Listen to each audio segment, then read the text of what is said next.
You're on the operating table in the middle of heart surgery. For 170 years, anesthesia has enabled countless life-saving surgeries without pain. Before that, your surgeon would give you numbing agents like alcohol or opium. They weren't as effective, of course. Thanks, I needed that. There are 4 main types of anesthesia.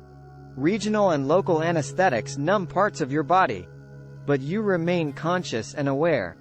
The other types are sedation and general anesthesia. These are used in operations with different levels of invasiveness, from a routine colonoscopy to a quadruple bypass. They render you completely unconscious. But sometimes things go sideways. And now you're in the middle of a highly invasive heart operation, about to wake up to your own horror movie. At first, your eyes wouldn't be fully open, but you'd hear all the noises around you. Doctors talking, equipment beeping, and your thoughts getting louder in your head. As you gain more consciousness, the bright lights above you would be blinding, and you would become aware of the tube in your mouth connected to a ventilator. Naturally, you'd be confused and a bit dazed. You might think the surgery was over. But as you lower your eyes to your chest, you would see the doctor cleaning your skin. They are about to make the first incision. You'd start to panic and try to sit up, but you wouldn't be able to lift a finger. It would feel as if someone was holding you down. What you'd be experiencing is anesthesia awareness. That's when you wake up during surgery. And with your complex heart surgery lasting 3 to 6 hours, get ready for an excruciating time. The doctors would cut straight down the center of your chest wall. And just as in your worst fears, you'd feel everything. Intense pain would tear through your body.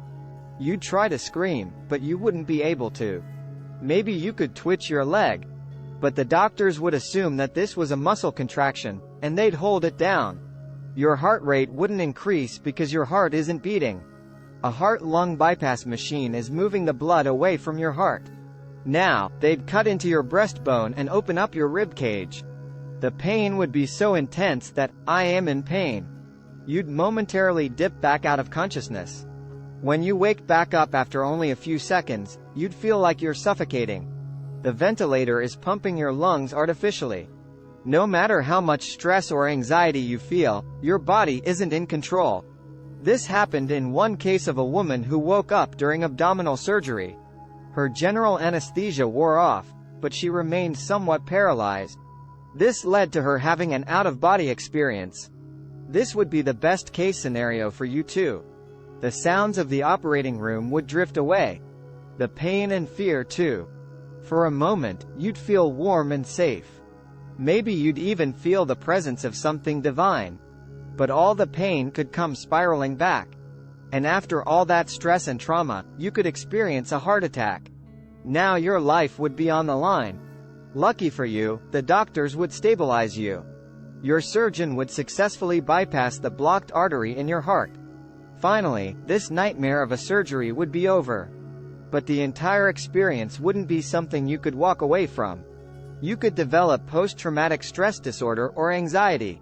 Maybe even a phobia of lying down flat on a bed. Many things would suddenly bring back painful memories. Thankfully, anesthesia awareness only affects about 1 in 19,000 individuals. And for most of those impacted, it's not painfully traumatic as you just experienced in our hypothetical scenario. Besides, waking up could just be better than the alternative. Slipping into a deep coma.